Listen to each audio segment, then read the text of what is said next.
Olá pessoal, tudo bem com vocês?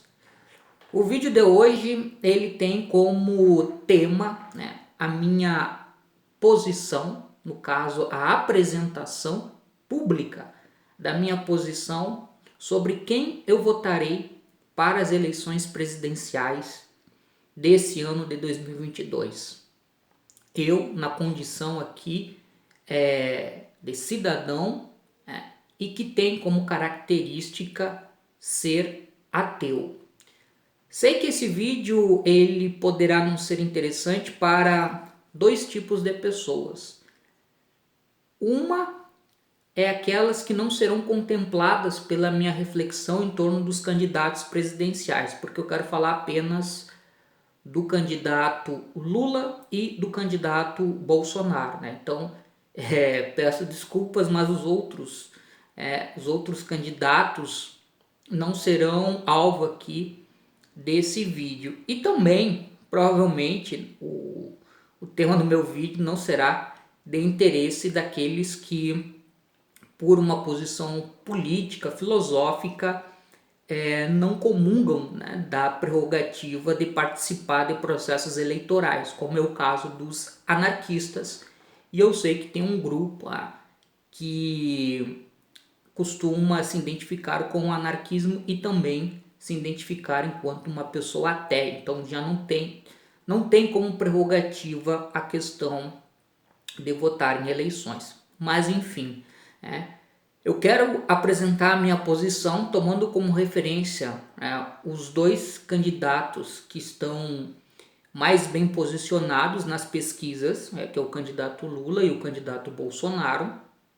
Então esse é um critério, porque eu estou tomando os dois aqui como alvo para apresentar meu posicionamento. E também eu quero pegar esses dois candidatos, como referência e fazer uma breve explanação sobre a relação desses candidatos com a questão da religião e do ateísmo. Bom, e a partir daí então dizer do porquê eu vou optar por um desses candidatos nas eleições que vão acontecer agora no início de outubro.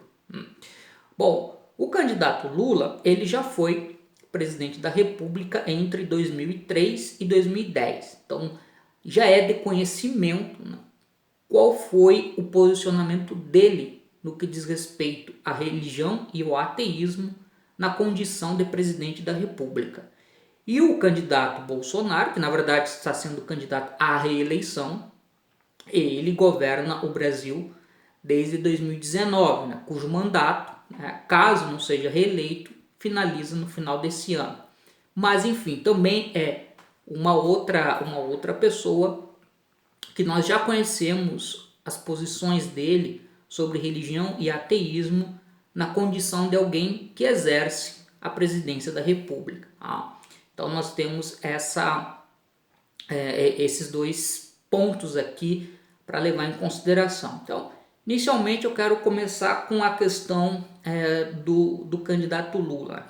Não vou entrar muito em detalhes nos aspectos econômicos e políticos, mas em linhas gerais, vocês que estão assistindo o vídeo devem saber que a trajetória política do candidato Lula, que começa lá na década de 1980, final da década de 1970 para a década de 1980, é uma trajetória política que se dá a partir do mundo do trabalho e a partir do sindicalismo no ABC paulista, com os metalúrgicos e tudo mais, e tem a criação logo na sequência do Partido dos Trabalhadores. E do ponto de vista político, a trajetória do candidato Lula foi uma trajetória identificada com o que é chamado de pensamento de esquerda, que pensa, tem uma dada interpretação sobre o mundo e pensa a partir de alguns referenciais para a solução dos problemas, que a sociedade é desigual, tem desigualdade social, econômica, enfim, e propõe medidas no sentido de pensar uma sociedade mais igualitária, socialmente, economicamente e tudo mais. Assim, linhas bem gerais. O que passa também do ponto de vista econômico. Então nós temos essas características, né? O candidato Lula é alguém que vem de uma matriz de pensamento político à esquerda, né? Enquanto o candidato Bolsonaro, né, ele tem uma formação e uma trajetória profissional inicialmente ligado às Forças Armadas, né? Ele fazia parte das Forças Armadas até que lá em meados da década de 1980, né, segunda metade da década de 1980, ele acabou tendo problemas dentro das Forças Armadas por insubordinação. Tá? Ele foi envolvido lá com o episódio, né, de um atentado, né, do planejamento de um atentado, cuja justificativa se dava com base na melhoria das condições salariais de um setor das Forças Armadas que tinha menor renda. Né? Então, e ele sai, né? Esse episódio acaba levando a saída dele das Forças Armadas e ele acaba, a partir daí, né, a partir da década de 1990, né, eu não sei se não foi já no final dos anos 80, mas enfim, né, a partir da década de 1980 e de 1990 ele então passa a aparecer no espaço público como um candidato que vai ganhando eleições no legislativo, né, e com uma pauta muito identificada à questão do militarismo, do nacionalismo mais de cunho à direita. Então ele tem essa trajetória vinculada a um pensamento político mais à direita. Né? Mas lá na década de 1990 e nos anos 2000, esse pensamento político dele está muito vinculado à questão de forças armadas, de militarismo e tal. Né? Então essa é a característica dele. Né? Ele se apresenta como um candidato que traz essas bandeiras, ainda de não ser um candidato oficial, né? Um representante oficial das Forças Armadas. Em 2002, o candidato Lula ele foi eleito, né, nas eleições presidenciais daquele ano. Eu lembro que na época eu tinha 18 anos, foi a primeira vez que eu votei para um cargo, e eram eleições presidenciais, e a partir daí nós tivemos então um desenvolvimento, né, da questão do Lula então como presidente da República durante 2 mandatos. Qual foi a relação de candidato e presidente do Lula em relação às religiões? Um fato que deve ser destacado é que nas eleições de 2002, eu me recordo, a questão da religião ela não foi colocada como um elemento central da discussão política da maneira como ela vem ocorrendo atualmente. E tinha um cenário, uma conjuntura que levava, ou que arejava mais a discussão de ideias a partir, né, de referenciais, vamos dizer assim, laicos. Né? Não necessariamente que o termo fosse um termo-chave da discussão, mas havia um pano de fundo ali, de uma laicidade que permitia com que outros temas se tornassem elementos importantes da discussão. Né? Mas durante os 2 mandatos, né, e aí vem toda uma série de questões relacionadas à governabilidade, né, e de conseguir apoio, né, para se manter na presidência, no sentido de aprovar pautas e projetos. O candidato Lula, que tem uma vinculação com o catolicismo, ele acabou, né, manteve boas relações com a Igreja Católica, mas também se aproximou aí de setores evangélicos. E setores evangélicos, eu digo, são aqueles setores articulados e mobilizados politicamente, inclusive com representantes dentro do parlamento. Então, igrejas evangélicas acabaram se beneficiando muito, né, do ponto de vista econômico do governo Lula, conseguindo concessões, rádio, televisão, e sendo uma base de apoio que teve como resultado, né, um dos resultados, o fato de que o governo Lula teve que ceder em alguns temas, né, que faziam parte do projeto do partido, principalmente aqueles vinculados a direito de minorias, como os direitos à comunidade LGBTQIA+, que no parlamento não conseguiram ser aprovados. E na época da Dilma a coisa só piorou. Então nós tivemos essa relação. Ainda também, bem no final do segundo mandato do governo Lula, teve uma concordata entre o governo e a Santa Sé, a Igreja Católica. Onde a Igreja Católica, um acordo celebrado entre estados, que acabou garantindo alguns benefícios para a Igreja Católica. Então, assim, foram situações durante o governo Lula que acabaram sendo desconfortáveis para a questão da laicidade. E essa concordata com a Santa Sé, com a Igreja Católica em Roma, é um exemplo. E essas relações com setores evangélicos também demonstrava ali como o governante ele necessita desse apoio para poder governar e aprovar projetos. Mas era um apoio na época, ele era um apoio que me parece que tinha duas questões ali, Era um apoio onde havia interesses econômicos, como por exemplo essas concessões, e também um cerceamento, em termos de pressão feita por esses grupos evangélicos mobilizados em barrar certas pautas, como eu falei, os direitos da comunidade LGBTQIA+. Então nós temos isso. No governo Bolsonaro, nós temos uma relação que ela se estreita com setores evangélicos de perfil conservador, e, por exemplo, e que traz muitas desses grupos que no passado apoiaram o governo Lula, como por exemplo o Edir Macedo e a Igreja Universal, que apoiaram o governo Lula durante os 2 mandatos e que atualmente apoiam o governo Jair Bolsonaro.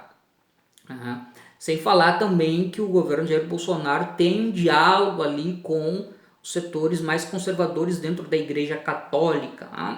O ex-ministro das Relações Exteriores, o Ernesto Araújo, ele é um católico de uma corrente conservadora.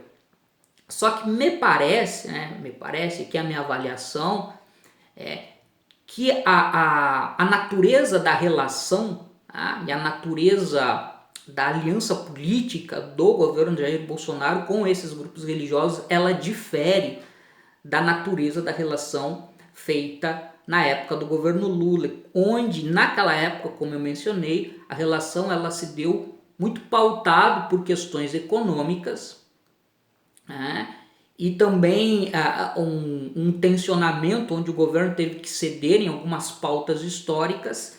E no governo Jair Bolsonaro, a natureza dessa relação é uma natureza também econômica, porque há um benefício, enfim, em termos da maneira como essa relação se dá, no sentido de conseguir apoio para aprovar projetos, e também essas questões tradicionalmente ligadas com concessões e tudo mais, e recursos alocados nesses meios de comunicação por parte do governo federal, mas o elemento político dessa relação parece ser muito mais extremado.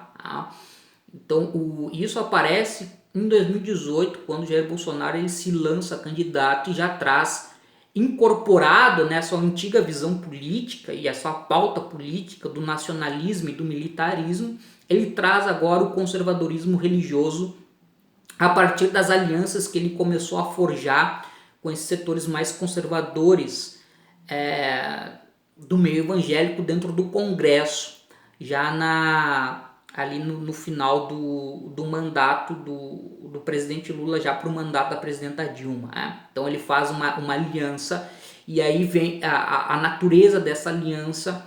Em 2018 ela já se mostra uma natureza onde a questão não é mais apenas interesses econômicos, enfim, maior espaço mas é já pensar um projeto, né, de governo pautado por uma visão de mundo religiosa, né? Então aqui nós já temos o cerne da laicidade do Estado sendo colocado sob pressão, né? Onde o governo Bolsonaro ele já manifestou isso em muitas ocasiões, né?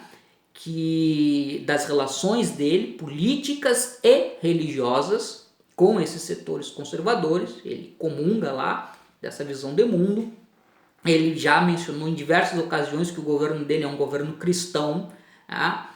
E já tensionou discussões colocando a laicidade do Estado em segundo plano, né? Como, por exemplo, na escolha do ministro terrivelmente evangélico para o STF. Então, ou seja, a natureza da aliança ela tem um componente político muito mais acentuado no que diz respeito a Bolsonaro e setores religiosos do que tinha na época do governo Lula, né? E a discussão hoje nessas eleições ela vem muito pautada também por isso, né? Que se tornou um elemento chave nas eleições presidenciais a partir de 2010, né? Que é a questão da religião, a questão da pauta da moral e dos costumes, né?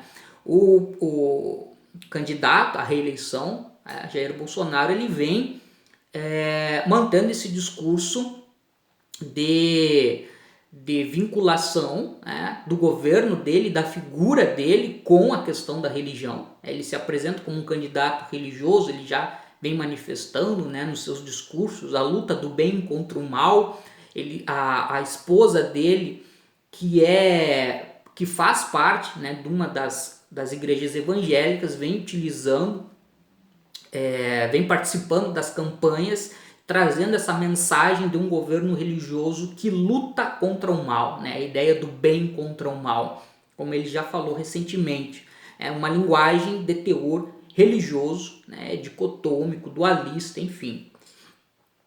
E enquanto o candidato Lula ele vem tentando uma aproximação com setores evangélicos, encontrando resistências, tá? E falando também sobre a questão de laicidade. Ele já fez alguns discursos onde ele falou sobre a questão de laicidade, mas ao mesmo tempo tentando manter esse diálogo com esses setores religiosos. No caso, ele visa muito a questão do público evangélico, que é onde o candidato Bolsonaro encontra um maior apoio. Tá? Então veja bem, eu não vejo como problemático, né, candidatos à presidência da República tentarem dialogar com os setores religiosos, né? A priori, isso eu não vejo como um problema, afinal, esses grupos eles fazem parte da sociedade e eles têm que ser contemplados e incluídos, né, quando nós pensamos em um projeto de governo que é um projeto para a sociedade como um todo e não para grupos específicos. Tá? Então tem que ter essa sensibilidade. A questão é a natureza dessa relação, desse diálogo e dessa aliança. Né? De que maneira se dará isso? Porque uma coisa é o atendimento de certos interesses. Então, os grupos religiosos têm suas demandas, né? E onde políticas públicas podem ser criadas para atender às suas demandas, né? As demandas específicas das suas realidades. Isso é uma coisa. A outra coisa é pegar as crenças e as ideias que dão o perfil da maneira de entender o mundo desses grupos religiosos específicos e tentar colocar isso como a norma que vai orientar o projeto político de governos para o conjunto da sociedade, sendo que o conjunto da sociedade não comunga das crenças e das ideias de grupos religiosos específicos. Então essa é uma questão a ser considerada. Nesse ponto, eu penso que o candidato Jair Bolsonaro está muito mais comprometido em moldar, né, uma sua plataforma de governo com suporte de valores religiosos de grupos específicos e grupos bem conservadores, no sentido de oferecer uma diretriz daquilo que ele pensa para o país. E obviamente é uma diretriz excludente, porque quem não se adequa, ou quem pensa diferente acaba ficando de fora, né? Passa não sendo contemplado. E uma outra questão, porque eu vejo muito uma discussão no meio ateísta, tá? Que critica o fato da questão dos candidatos dialogarem com grupos religiosos, né? Primeiramente, não há como não conversar, né? Como eu falei, é um grupo que existe, é um grupo que está aí, esse é um ponto. Termos eleitorais, é um grupo que dá voto, entendeu? Então também nós temos essa característica, e o diálogo se faz necessário, mas como eu falei, é um diálogo que deve ser pensado a maneira como será feito esse diálogo. E nós poderíamos pensar o outro lado, a questão do ateísmo e as pessoas ateias, né? Como é que a comunidade ateia aparece dentro dos projetos desses grupos, ou no caso desses dois candidatos? A minha resposta básica é o seguinte: não aparece, tá? Nem na questão do candidato Lula, nem na questão do candidato Bolsonaro, né? Não é um tema central, né? Não é um tema que faz parte do debate político. O candidato Lula, como eu falei, que vem de um espectro político à esquerda, ainda que se possa discutir muito, né, o perfil desse ser da esquerda atualmente, mas enfim, essa questão do ateísmo não faz parte, não é contemplado, a não ser de uma forma indireta, que é a questão da laicidade. E no caso da candidatura do Jair Bolsonaro, não apenas não é contemplado, mas o elemento ateísta é visto de uma maneira hostil. Nas eleições, na campanha eleitoral de 2018, em vários momentos ele manifestou uma hostilidade em relação a pessoas ateias. Eu tenho até um episódio que eu retrato isso no meu novo livro, onde ele compara, né, a campanha do Bolsonaro comparava o Fernando Haddad e a Manuela como pessoas ateias, né, que seria um desrespeito à sociedade brasileira, que seria uma sociedade religiosa. E as outras manifestações do governo cristão e tudo mais tocam num ponto sensível em relação à comunidade ateia. Então a comunidade ateia não é contemplada, mas a comunidade ateia ela não é contemplada nessa discussão não apenas por ser um grupo minoritário na comparação com um grupo religioso e que consequentemente dá menos voto, mas também não é contemplado porque a comunidade ateísta no Brasil ela não se organiza e não se mobiliza. Essa é uma questão importante. Esses grupos, a comunidade religiosa no Brasil, ela encontrou no seu meio setores que passaram a se organizar, a se mobilizar e se transformaram em elementos de pressão política. Isso não existe no meio ateísta. O meio ateísta não tem movimento social, não tem associações que possam se transformar em elementos que buscam se tornar protagonistas no debate público, no debate político, no debate social. A comunidade ateísta no Brasil é uma comunidade extremamente dispersa.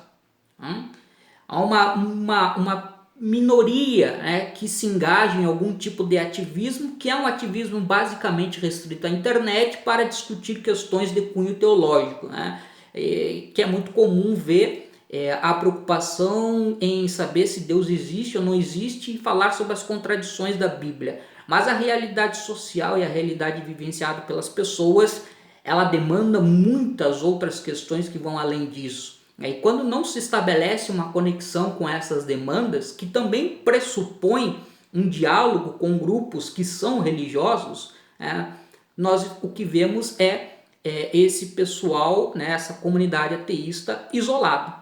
Infelizmente é o que existe. Eu lamento, enquanto ateu, eu lamento que a comunidade ateísta no Brasil ela se encontra nessa situação, que num passado recente ela até tentou se mobilizar e se organizar para ser um ator importante na sociedade, politicamente falando, mas esse esforço não conseguiu se consolidar e a coisa se dispersou. Então nós temos isso. Também me parece que um pouco a ideia do que é ser ateu e ateia também está relacionada a isso, né? Quando se foca muito que ser ateu e ser ateia é só não acreditar em Deus, torna essa identidade uma coisa estritamente individual e que não tem uma conexão direta com outras questões que permeiam a sociedade na qual essas pessoas fazem parte.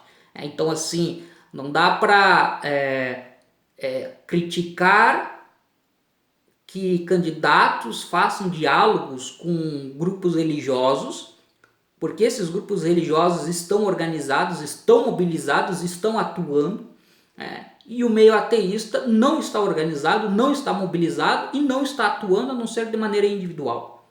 Então tem um elemento de pressão. Claro, existe muito preconceito, não sei o que. Sim, existe uma série de fatores aí que a gente poderia colocar na pauta de discussão sobre a questão de não existir um amplo, um organizado movimento social ateísta no Brasil, mas é preciso fazer essa análise, fazer essa crítica e tentar, a partir daí, pensar maneiras de superar essas dificuldades.